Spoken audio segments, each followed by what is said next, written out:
Hello, my name is Sarah McCue. I'm 49. It is May 18th. Sorry, that's my birthday tomorrow. It's May 17th, 2017. I'm here with my husband, Darin Skelly. And I'm Darin Skelly. I'm 51 years old. I'm at NPR Studios, and today is May 17th. Views toward tolerance and compassion and equality for all, not just some.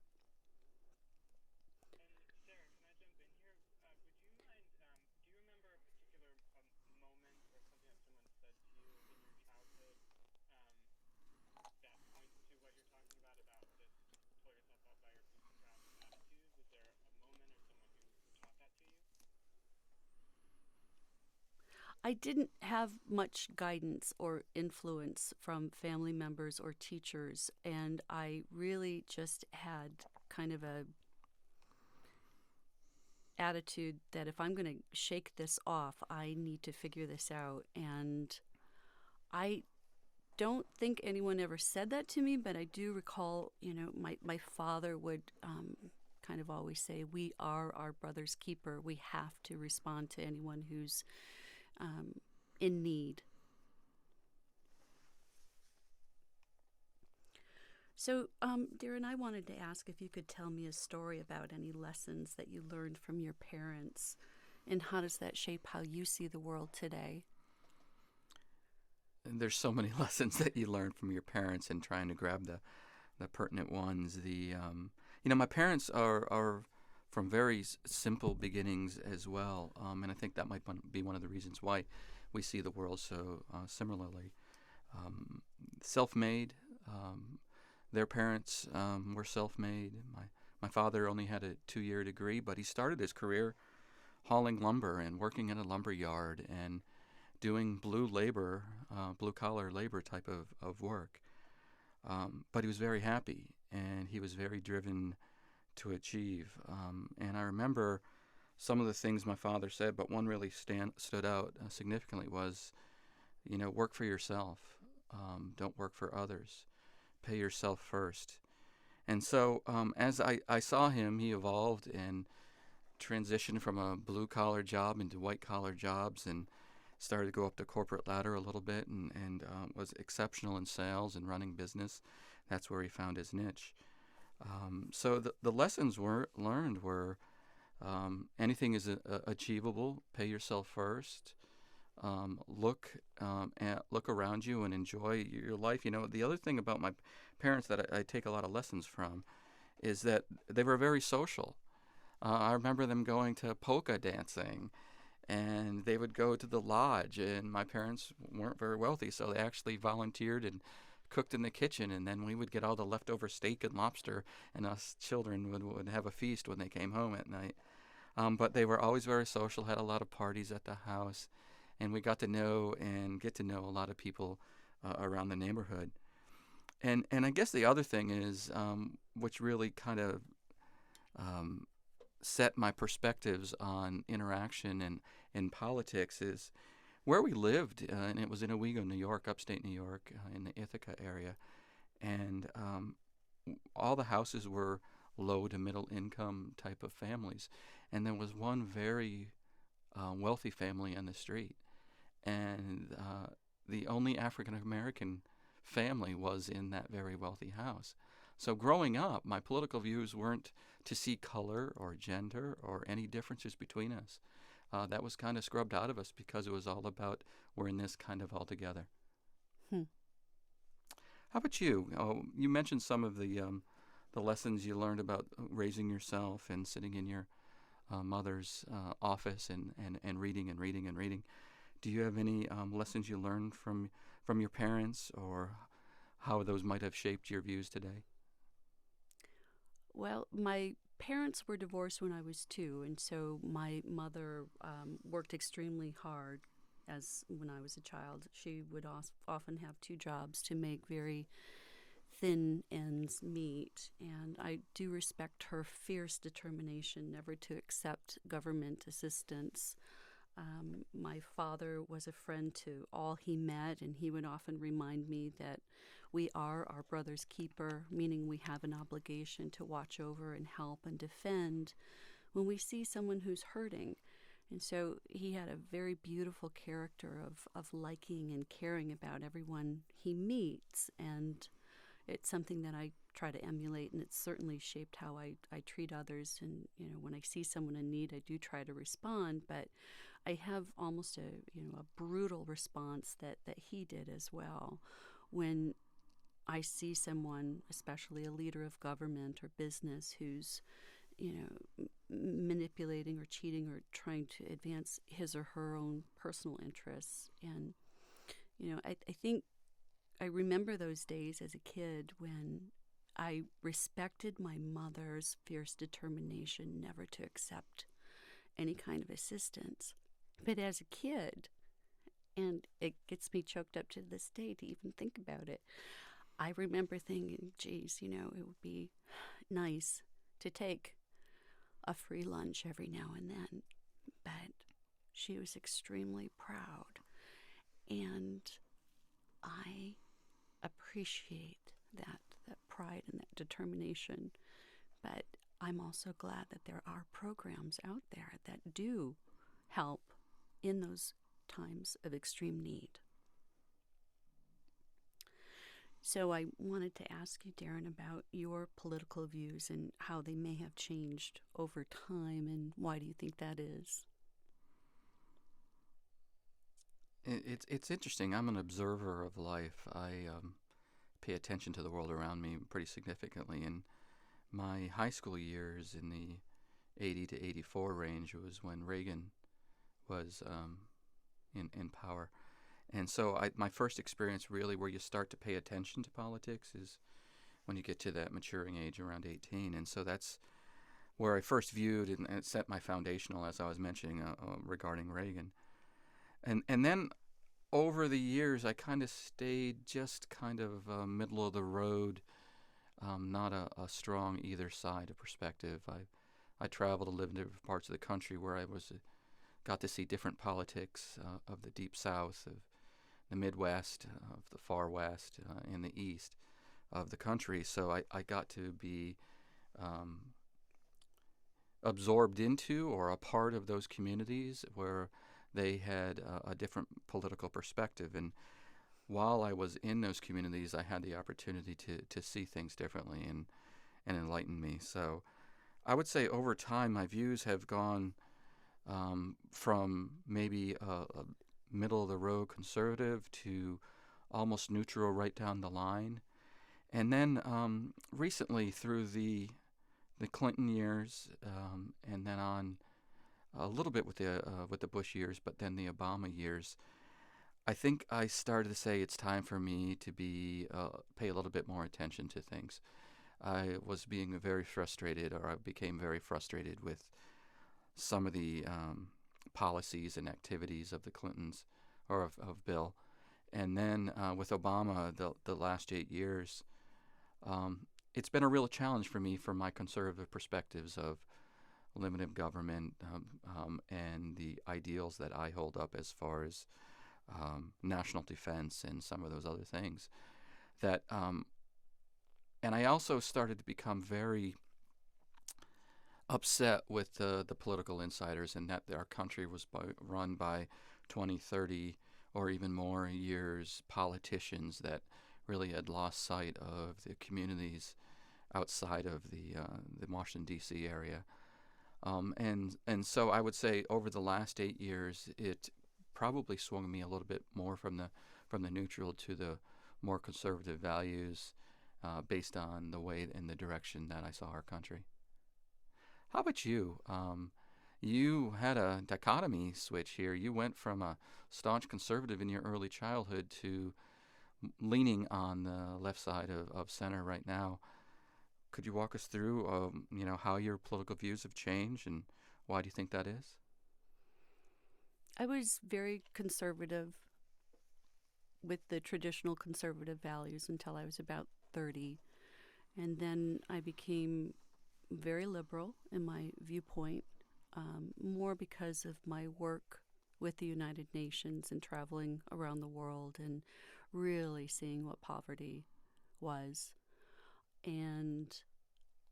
But politically, I wasn't really independent or centrist in my viewpoints. I was neither conservative nor liberal nor centrist or independent, but I was just very disinterested and disgusted with United States politics. And I determined when I returned to the United States in the early 2000 decade that I was going to be very apolitical. And I was just so disgusted with both political parties and their increasing inability to compromise and the rudeness and the awful entrenchment and shutting down government. I just was disillusioned with both political parties, and I focused my work on international development issues and political issues in other countries. But when the 2016 election came around, it did spur me to become politically active and very, very active. I became involved mostly with constitutional scholars who were trying to reach members of the Electoral College to educate them that their vote wasn't a rubber stamp vote to support either the Democratic or the Republican parties. I realized in 2016 that we hit a very hard rock bottom in terms of leadership and painting anyone who disagrees with a viewpoint as the enemy. And so, being married to someone who stated very early on that he would vote for someone I didn't respect was very difficult because I had kind of come out of my apolitical shell with a vengeance. And so I wanted to ask you, when did you realize that we had differing political views?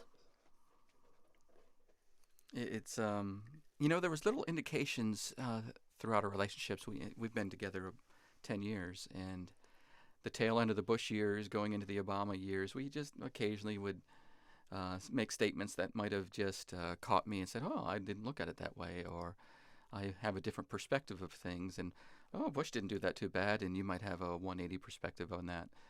And I guess it just really never became significant to me as I guess for the next 8 years or so until we came up to the Trump election, and all of a sudden Katie barred the door. Here we come. The differences of opinions became very, very to the forefront and very strong. And I remember exactly you coming to me in the morning and you're in tears, and this might have been 2 months before the election, 3 months before the election, and stating, "I don't think this is going to work out." And I didn't know what you were talking about. I thought maybe it was a work thing, or you were cooking breakfast, or whatever it might be that particular morning. And then you finished the sentence and started saying that you voting for Trump, me voting for Hillary, this might not work out, and we might have to consider going our own paths. And that just hit me across the face very significantly. And I remember that continued on for, I'd say, a week or maybe even two. We were looking for our way through this. We would butt heads and continue to butt heads throughout the day if we started to talk politics at all. And then I remember you coming to me again after another couple of tearful nights in the morning and saying, "I think I might have found my way through this." And then after work, we sat down and you said, "Come here." You brought me over to your computer and you said, "Log into your Facebook account," which I did, and you had already logged into your account. And you said explicitly, "We're going to separate our friends, the communities and the people that I associate with.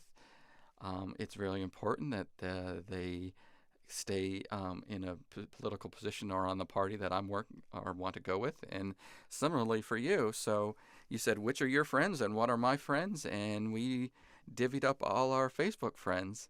Luckily, not all our friends in the neighborhood or our families, but our Facebook friends. And we defriended a bunch of people. And I remember them even come back to us saying, "Why did you defriend me?" And it was for the guarantee of our marriage and success of our marriage. So, yeah, that became probably the most significant moment in time when I realized that we had differences. You had gotten so opinionated on Facebook, and I use Facebook both personally and professionally. I did not want to have people know that we were related, let alone married to each other. And, for me, we had never discussed politics prior to this election. And when I realized that you didn't share my political values, we argued and we didn't talk. And I, looked for sympathetic neighbors and family members. And, we couldn't or wouldn't understand how the other would vote for the opposing candidate. I couldn't understand your values if you would vote for him, and you couldn't understand my values and why I would vote for her. And for me, toward the election and afterward, I decided that I needed to understand them by watching and reading conservative news. It was so damn difficult to sit there and watch some of these news programs. But I wanted to start to understand the viewpoints of those who supported someone whom I just could not understand or support. And, I understand why Trump was elected, and I think you do too, because he spoke to the fears of lower and middle class Americans who lost their economic place. And, I get it completely. I just couldn't support someone with the values and the lack of experience and the outright abuses and the lack of civility and the incoherent plan that was presented to me as a voter. But as I've said to you, the electorate has spoken.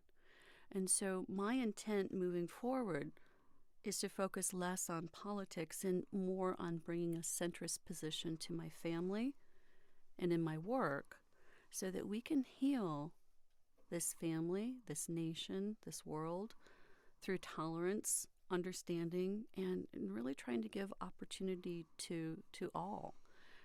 I, yeah.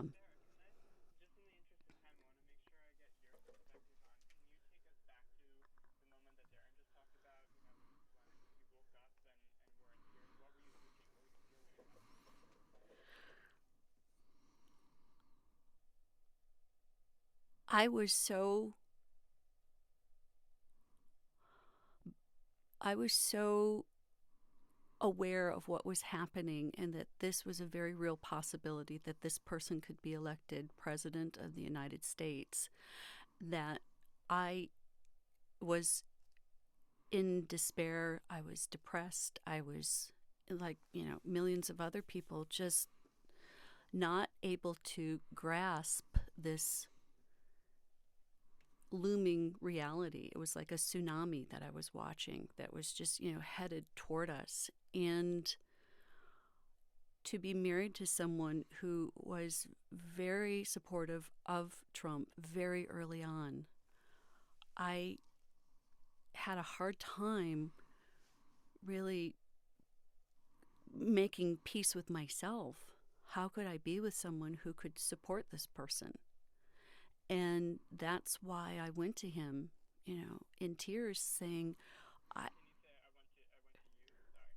and that's why I went to Darin saying to Darin, I'm sorry, that's why I went to you in tears saying, I don't think this can work. I mean, I absolutely considered divorce as a very real possibility. And what I saw out of that, and when I saw her reaching to me, I saw in you that we had such common family values, the desire to raise children with religion, tolerance and acceptance of those around us in our communities, securing and making sure that our world is a safe place, and helping others around us. When we took the politics out of it and we found that common ground, I think we started to find our way through it. And the primary difference that is very, very clear to me is that I can accept the horrific attributes of this person that I see as well.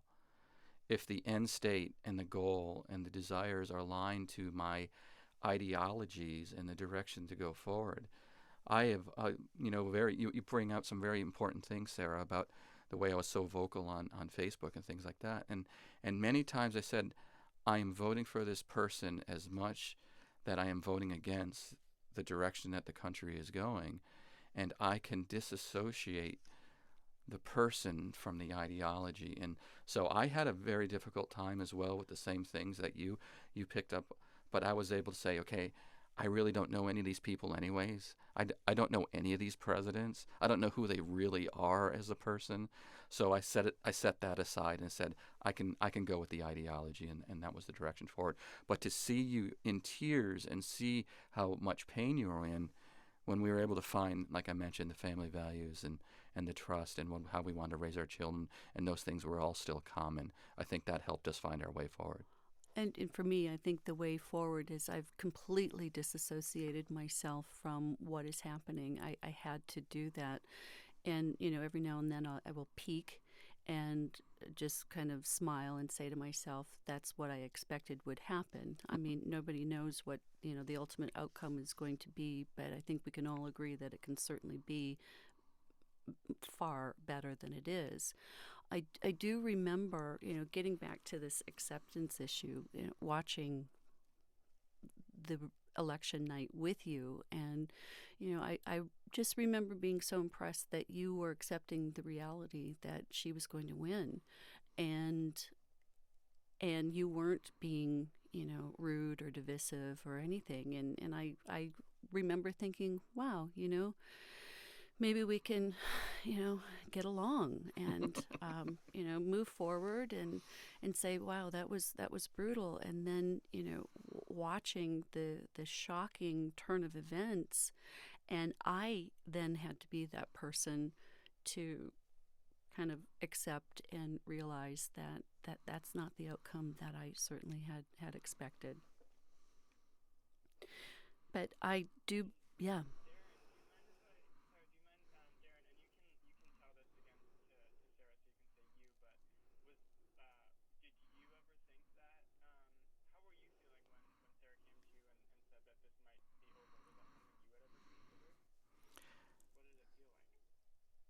Sarah, when you came to me in the morning in tears and were saying this might be the end of things, I just remember just being floored. I just remember saying, this is politics. This is not who we are. This is not the plan or the direction forward for us, and we're above this. And I remember just absolutely being floored and saying, let's find our way forward. And luckily, through love and grace and all the things that we rely upon, we found our direction. And I think I was just going to say that, this was very fractious. We had so many arguments. It was really so divisive. Everyone in the neighborhood knew. Everybody, they friends would say to me, "Oh my God, how are you How could dealing you with be with this?" her? And they were saying, "How could you be with him?" And I know that they were saying, "How could you, be with someone who has such, strong viewpoints?" And but it's all about our human desire to make life better for ourselves and our children that just made us just say we've got to make this work. I would say, Sarah, one other thing that kind of made it, at least gave me comfort, was knowing that we weren't alone. Even neighbors across the street, um, one voted for Trump and one voted for Hillary. And it was similar, maybe not as deep of challenges, but they had similar conversations going on in their house. So to know that we weren't the only ones out there gave me some comfort as well.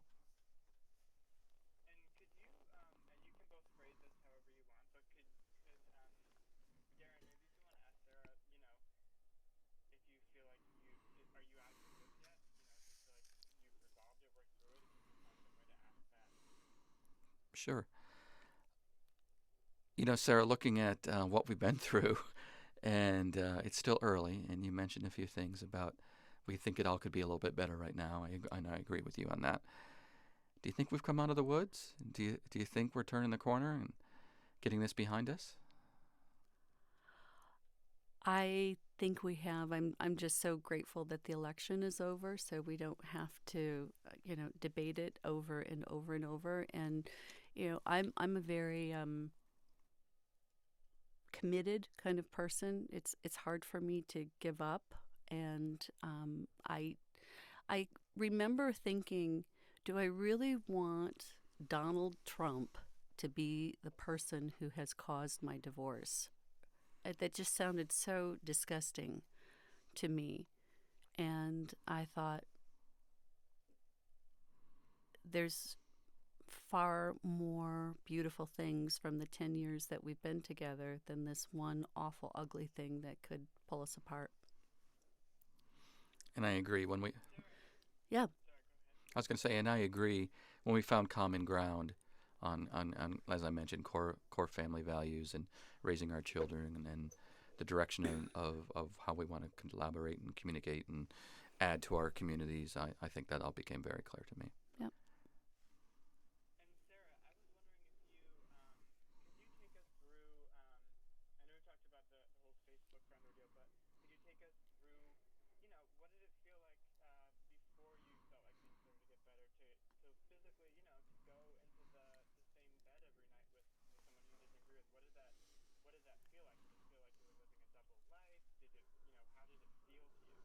I felt very isolated. I felt very unable to talk with you. I felt very pissed off. I felt extremely alienated from the person that I should have been the closest to.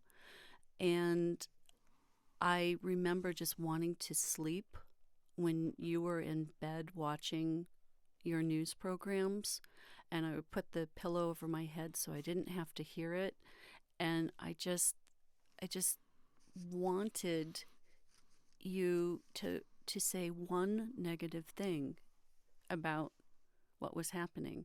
I wanted you to say, I don't agree with this person on for the following reasons, and you wouldn't do that. And it was so abhorrent to me that you were so far to the right, and I was trying to get you to say something that would help me to understand why you couldn't see my viewpoint. Well, actually, in the beginning, I think that our communication paths weren't there, and I think some communication was shut down because in many aspects, I've been consistent with you on not appreciating or not accepting or uh, outright, yes, not liking some of the characteristics and comments and activities that Trump and his party were doing. So I know I had expressed a few times. I said, well, I'm don't like the guy, but I sure like the platform. And I think in many aspects I did not understand the depth of your despair or the emotional quotient that you were going through right then. And I clearly did not understand the struggle that you were going through. As I mentioned, it just caught me completely off guard when you mentioned this might not work because I wasn't expecting that. I was understanding that we were having debates and discussions and not seeing things on the same path or in the same way regarding the political direction forward, but not to the extent that you had. And again, when we took pause and when we started to pay attention to what really matters to us, those things started slowly to drift away.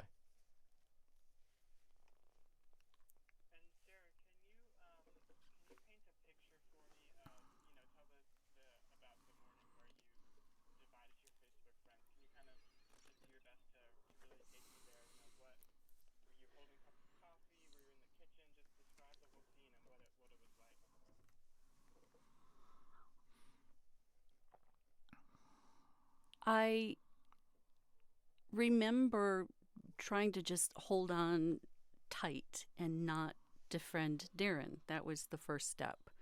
And I thought, I'm not going to defriend. Yeah, right. It was, I was trying so hard to hold on tight and not to defriend you. I really wanted to just say, I can get through this. I can tolerate all of the horrible things that you were posting on your site. And I could put up with friends saying, oh, did you see what he posted today? Oh, what do you think about that? And finally, that morning, I just said, I can't put myself out there as being associated with someone who has such divergent political views as I do. It's becoming a professional liability to me. I thought about it very pragmatically, and then I got pissed. And then I got pissed. What's interesting about that, though, and I'm so glad you're sharing that with me, because at the same time, your posts were almost as sure. offensive to me. I was rapidly against him. And the attitude and the strength of the posts and the venom behind the posts that I was seeing on your Facebook page gave me the same visceral reaction that you're expressing to me right now. And and I would do similar things, and it's kind of comical to look back at this now. I would do similar things and approach my friends and say, this is what my wife's putting out there. Can you believe this? And again, in the communities that I run, and I'm in, high-end technical engineering and satellite systems and national security. I run in those types of circles with engineers and scientists and technologists, and I would say the majority of my friends in that community were seeing things similar to me. Now, I'm not going to characterize a certain community in a certain way because I'm not sure of the overall percentages. But when I would relate the same stories, I would get the same type of response. How can you guys see? And it was more of, how can you guys see things so differently and still be together? And that's and until you slap me across the face, so to speak, with the Facebook friends realignment, it didn't really hit me until then. But yeah.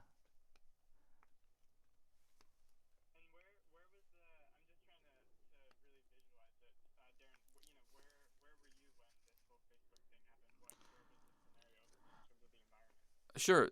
Sarah, if you remember, we were, it was the evening or the early after dinner time frame when we did the Facebook separation of your friends and my friends. We were in your office. I think the kids were running about. The dogs were in there. We had just had somewhat of a challenging conversation. You might have been in tears, and I was there saying, okay, how do we have to go forward here? What do we need to do? And you made it very clearly there's no option. And we were at your computer. It was a big monitor. You opened both accounts. And okay, we went name by name, and we had a discussion on some where I said, no, I don't want to give him or her up. And you did a similar type thing. Not Roger. No, not Roger. He's our favorite. And we went through that dynamic. And at the end of the day, looking back, it might have been a brilliant move because it took away an agitation between us, something that was being put in our face daily.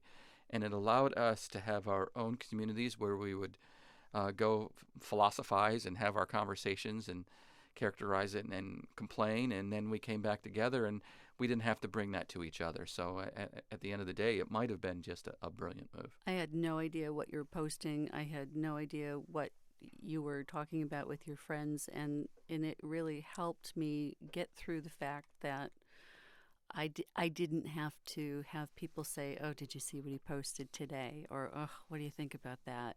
It was constantly in my face, and people I respected would say to me often, how can you be with someone like that? And that was very difficult to defend. Good thing we... Oh, yeah. Oh, definitely. We're still defended. And it's actually, we're not friends on Facebook.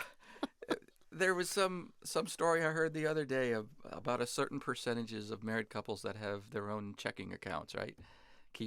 And we're just a couple that has their own Facebook accounts. So it's just kind of the way of the world these days.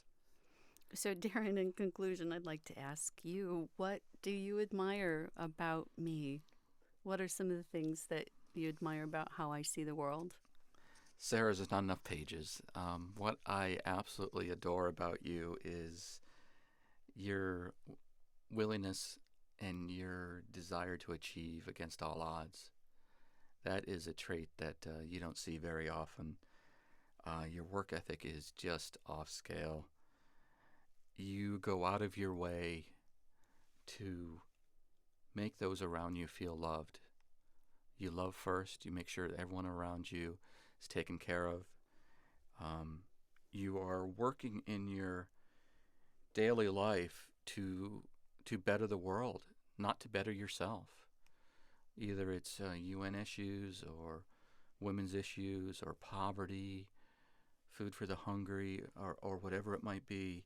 You've always put others' interests first, and I think you are relying on your upbringing of not having food on the table, not having heat in the dead of winter in Detroit, kind of gave you this desire to not allow those be in pain or suffer. And every one of those attributes, when I look at you and I look at where I'm going in the world and where our life is going, is what I see as makes me admire you from every particular day. How about you? What do you admire about me?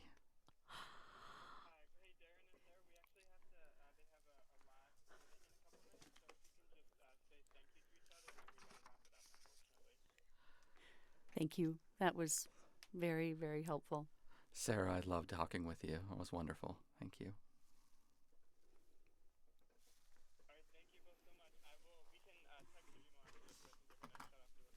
Okay, Daniel, thank you. Bye. Bye.